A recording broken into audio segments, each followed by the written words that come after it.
लगातार बारिश हो रही है, बाढ़ जैसे हालात बन गए हैं और ऐसे में बरगी बांध का जलस्तर भी बढ़ता जा रहा है। बारिश के चलते यहां बांध के गेट खोल दिए गए हैं। बरगी बांध के 21 में से 9 गेट खोले गए हैं, जिसमें से 1.33 मीटर औसत ऊंचाई तक गेट को खोला गया है। 52,195 क्यूसेक पानी को छोड़ा जा रहा है, तो वहीं बांध का जलस्तर 417 मीटर रिकॉर्ड तक पहुंच गया है।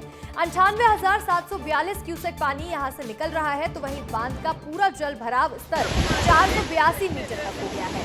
बरगी बांध के 21 में से 9 गेट खोल दिए गए हैं, क्योंकि पानी जो है वो बहुत तेज बहाव से यहां पर बह रहा है और ऐसे में बांध का जो जलस्तर है वो बढ़ते जा रहा है। जबलपुर से तस्वीरें आपको दिखा रहे हैं, एक्सक्लूसिव तस्वीरें देखिए। जबलपुर के बरगी बांध की तस्वीरें हैं, जहां बांध का जलस्तर बढ़ते जा रहा था, तो ऐसे में ये गेट खोलने पड़े हैं। बरगी बांध के 21 में से 9 गेट खोल दिए गए हैं ताकि पानी दूसरी तरफ छोड़ दिया जाए। 9 गेट खोल दिए गए हैं। 1.33 मीटर औसत ऊंचाई तक के गेट को खोला गया है। 52,195 क्यूसेक पानी यहां से छोड़ा जा रहा है, तो वहीं बांध का जलस्तर 417 मीटर तक रिकॉर्ड हुआ है। अधिक जानकारी के साथ फोन कॉल पर हमारे सहयोगी दुर्गेश साहू जुड़ रहे हैं। दुर्गेश, जबलपुर में बहुत लगातार बारिश हो रही है, तेज बारिश देखने को मिल रही है और ऐसे में बरगी बांध के 9 गेट खोल दिए गए हैं।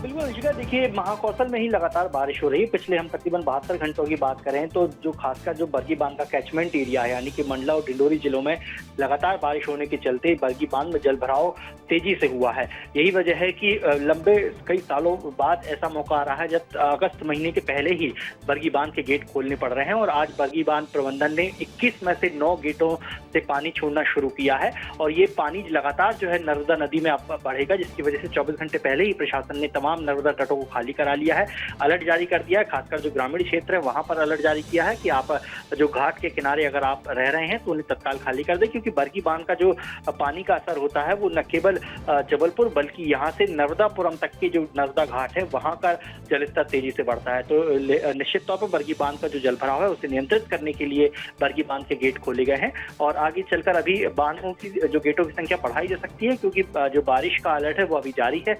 जबलपुर समेत तमाम आसपास के जिलों में जो है लगातार बारिश हो रही है, तो निश्चित तौर पर फिलहाल जो बरगी बांध से इसी तरह जो है पानी छोड़ा जाता रहेगा। बिल्कुल, देखिए जो जलभराव की स्थिति है उसको नियंत्रित करने के लिए यहाँ पर बरगी बांध के गेट खोले गए हैं दुर्गेश। लेकिन देखिए बहुत तेज बारिश हो रही है जबलपुर में, तो ऐसे में लोगों का जीवन जिस तरह से अस्त व्यस्त हो रहा है उसके लिए प्रशासन क्या कुछ कर रहा है?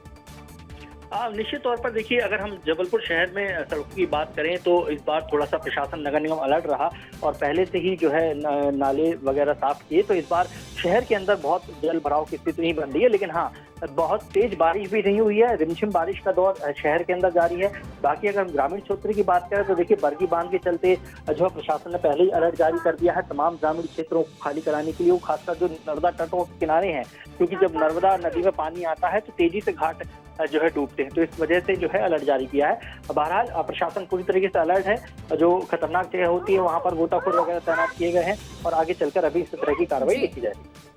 बिल्कुल बिल्कुल दुर्गेश, यहाँ पर देखिए प्रशासन इस बार पहले से ही अलर्ट मोड में रहा। जो लोगों के किनारे पर घर है उनको पहले ही यहाँ से घर को खाली करने के लिए कह दिया गया था और ऐसे में कई तरह के कदम भी उठाए गए हैं। आपका बहुत बहुत शुक्रिया जुड़ने के लिए दुर्गेश। आगे बढ़ेंगे और देखिए मध्य प्रदेश में लगातार बारिश से जनजीवन अस्त व्यस्त हो गया है। प्रदेश में जगह जगह नदी नाले उफान पर आ गए हैं और कुछ ऐसा ही नजारा दतिया जिले में भी देखने को मिला, जहां सिंध नदी में उफान आने से सेबड़ा का छोटा पुल टूट गया, जिससे 30 गांव का संपर्क जिला मुख्यालय से टूट चुका है।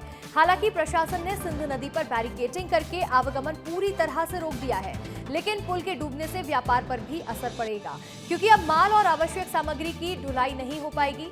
प्रशासन ने स्थिति पर नजर रखी हुई है और लोगों से सुरक्षित स्थानों पर रहने और पुल से दूर रहने की अपील भी की है।